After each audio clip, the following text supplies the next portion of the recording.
Hey there guys, and welcome back. On this week's show, we got viewer mail number 5.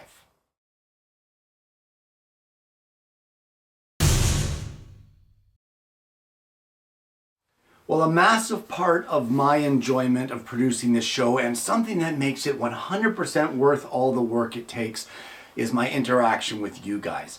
And I absolutely love it when you guys send me photos of your work. I love looking at them. I love seeing what you guys do. I love seeing how I bring you an idea or a concept and you guys run with it and do your own thing. Or it sparks a memory and you say, hey, Kenny, I did this years ago. Check this out.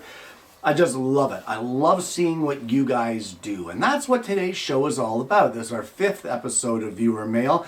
And it's where I step out of the limelight and I drag you guys into it to show what you guys are up to, because it's awesome and you guys are awesome. So without further ado, let's get into your work. Well, for quite a while here on the show, I have been designing and making children's toys and providing you guys with the patterns just for the asking. All you gotta do is ask and I provide them. And you guys have made some awesome toys, some absolutely incredible toys. And Daniel has sent me some photos of his version of the helicopter and of course the dump truck. And I gotta tell you, a big part of making a project is not necessarily about the cutting and about the gluing and the assembly and all that jazz.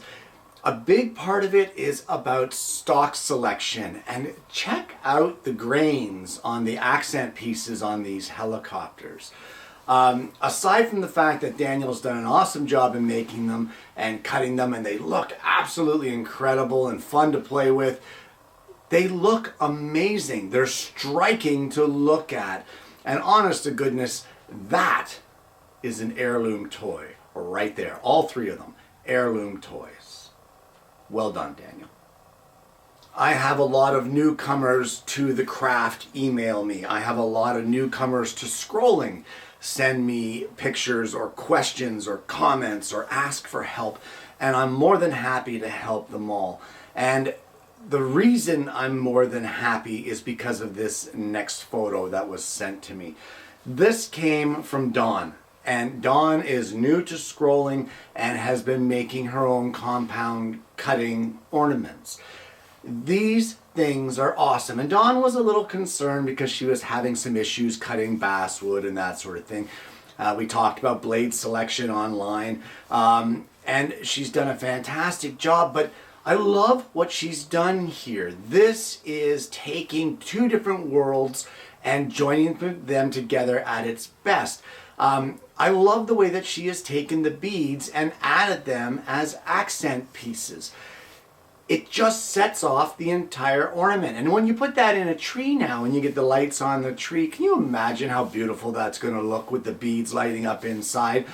That is just, you know what, that's using your imagination and taking your ability and moving forward. And although the piece may not be perfectly cut, I don't know, looks pretty darn perfect to me.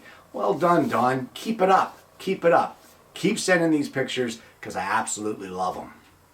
Well, a while back on the show, I made and had a heck of a lot of fun making a wooden minifigure. And you guys have been making your own because all you had to do was ask again and I would send you my dimension drawings. And Ian went to the extra mile of making his own minifigure.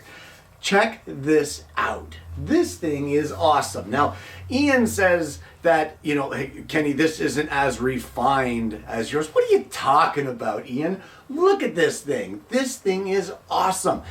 Instantly recognizable, made of wood, looks great, functional, and the best part is, he says the young one loves it. Absolutely loves it. The fact that the little ones love it tell you instantly that you've done an awesome job. And this thing is awesome. Well, every once in a while, I get a viewer that has to send me something that slaps you right in the face and says, you know what, Kenny, you're not as good as you think you are. I'm talking about Alan. And Alan sent me this clock that he made. Now, I think it came about after I was doing S.G. DeVries' great big truck build and doing all the hand-cut gears and that sort of thing. And while I have done my own wooden gear clock, Alan takes this to the next level, and he has made this grandfather clock. The wood is rich looking, it's beautiful, his construction is just gorgeous. But the thing that blows my mind is that all of the internal workings of this thing are wood. It's a wooden gear clock in grandfather clock form. Now, I can't even imagine. I know with making my wooden gear clock, and I know that with doing that great big truck with the working differential and all the gears and all that jazz, I know how much time goes in to perfecting, tuning, and getting those gears running perfectly. I can't fathom the amount of time that it would have taken Alan to put this thing together and get it functioning. But honest to goodness, if you guys want something to strive towards, there you go. That's incredible. Thanks for sharing it, Alan. Thanks for making me feel so inadequate. Well, as I stated earlier, I love it when I bring you guys a concept or a project or an idea and you guys run with it and do your own thing. And that is what James has done here. When I think of a lighthouse, I have a mental picture in my head from the east coast of Canada, where my family is from. And that image is a white building with red trim. It always has been. That's just the way it is in my mind. Anything else in my head doesn't look right. At least that's the way I used to think until James sent me his version where he's stained it here. It looks different. I'm pretty sure this is stained, but if not, he's chosen some wonderful woods to make it out of. But I love this effect. It's not something that I would have thought of. So by him sharing this photo with me and showing me his version of the lighthouse, where it's not a painted entity, it actually shows the wood grain and looks so beautiful doing it, he's changed my way of thinking and basically twisted me around to say, hey, you could do this differently, you know, check this out. And it's wonderful. I love it. I love it. It looks fantastic. And it kind of makes me wish I didn't paint mine. But I did. And that's all there is to it. But honestly, it just goes to show you, any method that I show you here on the show is modifiable for your own use. Is modifiable even a word? I don't know. I don't care. This lighthouse is gorgeous. I love it. Man, thanks for sharing, James. That's fantastic. Well, one of the most popular toys that I made here on the show was the helicopter build, the version 2 of that. And Jay has sent me his version of these toys. And there's something about them. I haven't quite put my finger on it yet.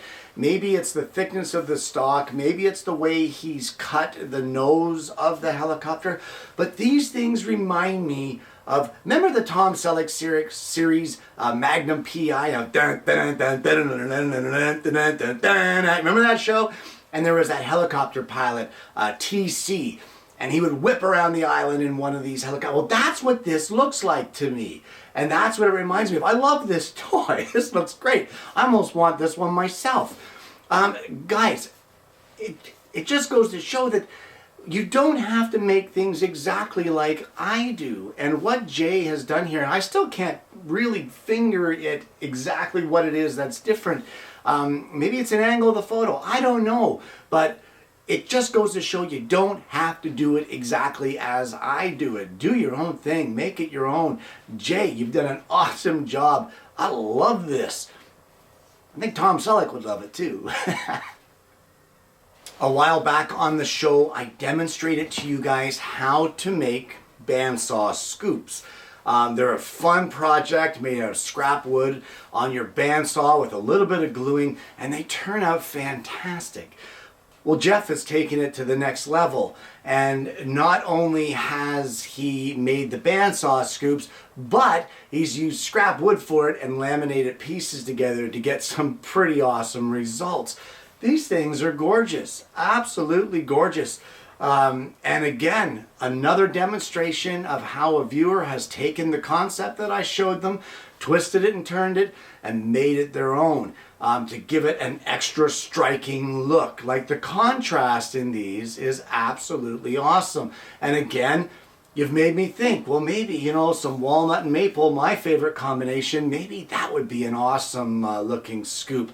You know, walnut scoop with a stripe down the middle of maple, or vice versa, maple scoop with a walnut stripe down the middle. Either way, Jeff, great job. Wonderful choice of woods. I love the laminations. Way to make it your own, man. Thanks for sharing that, because that's gorgeous. It's beautiful. Well, up next is a viewer that's after my own heart. And those of you who have watched the show for any length of time at all know that I love Halloween. Man, do I love Halloween. And my wife loves it. I love it. Our granddaughter is really getting into it. It's a lot of fun. But Jim, man, Jim, like I said, you're a man after my own heart. Forget the stomach. Let's go Halloween.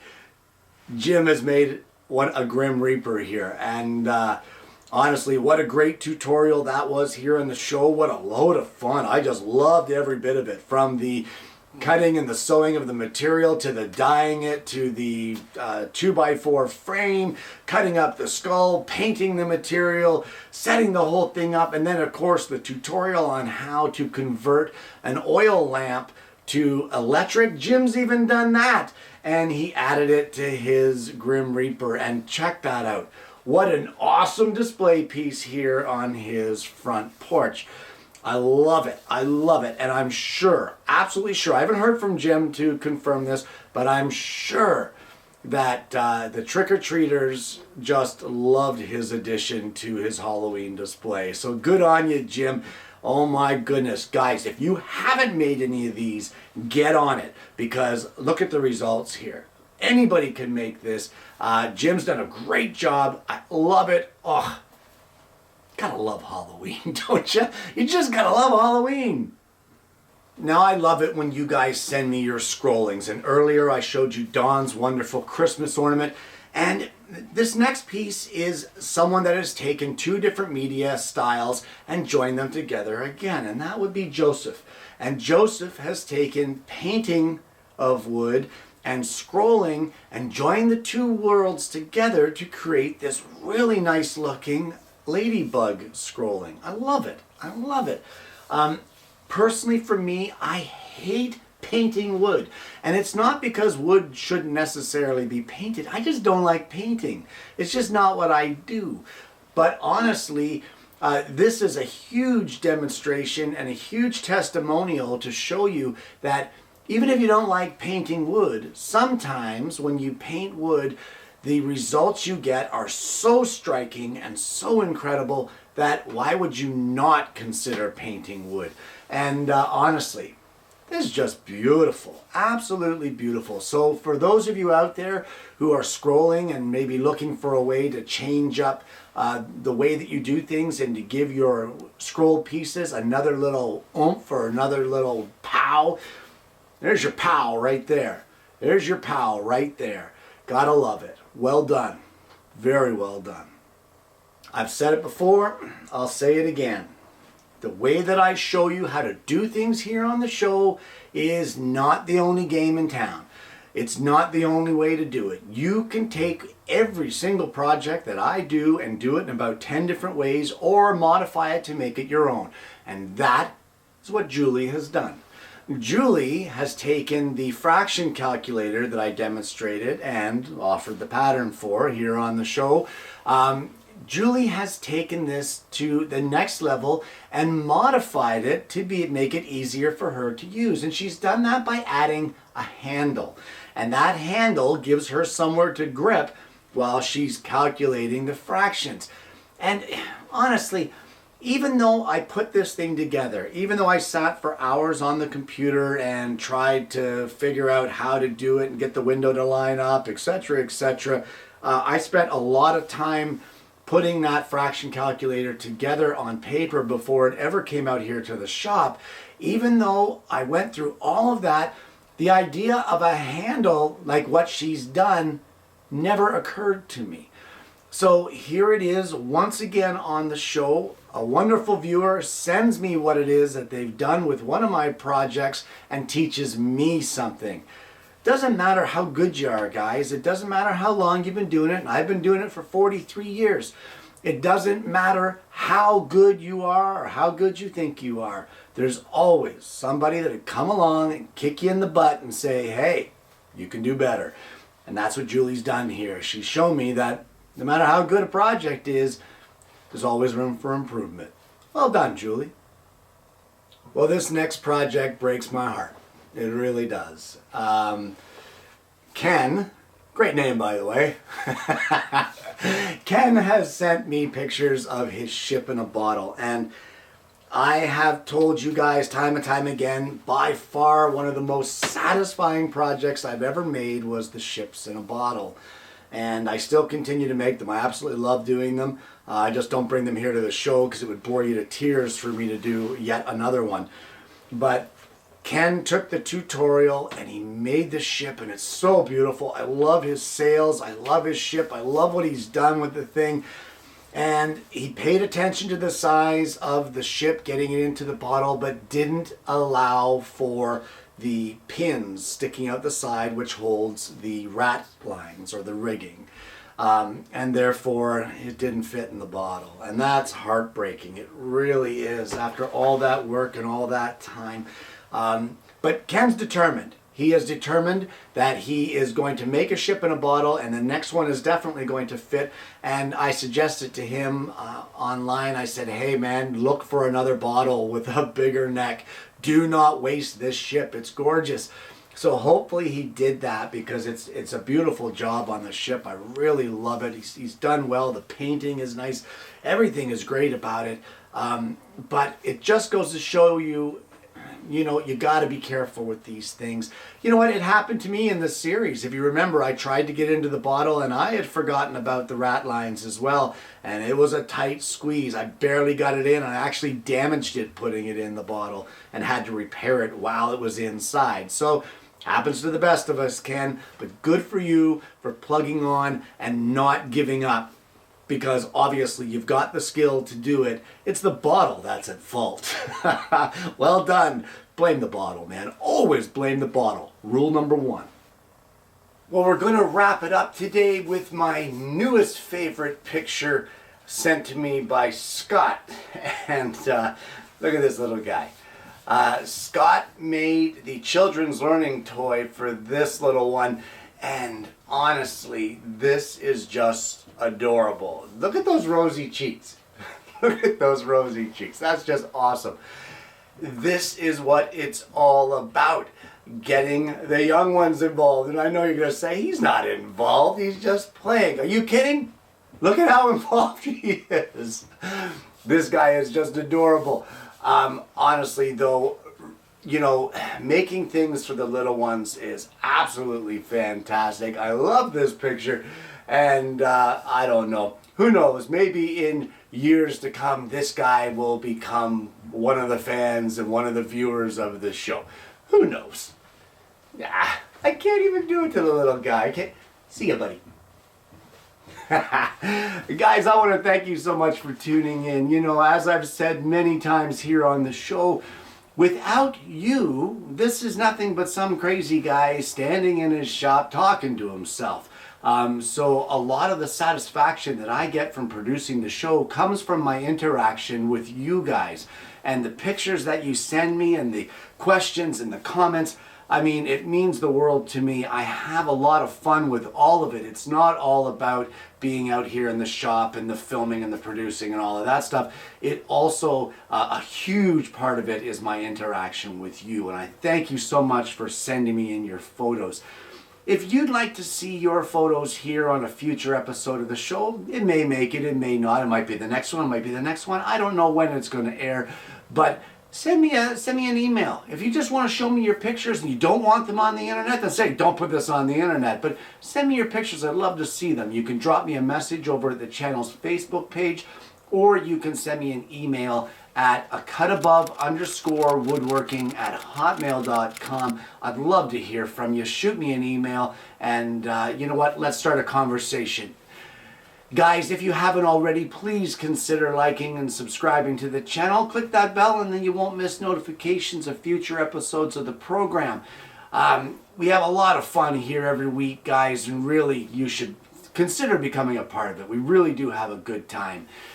Thanks so much for tuning in this week, guys. I hope you've enjoyed it. Great projects, everyone, and I hope you're going to join me again next week when I bring you yet another Alternative Tuesdays.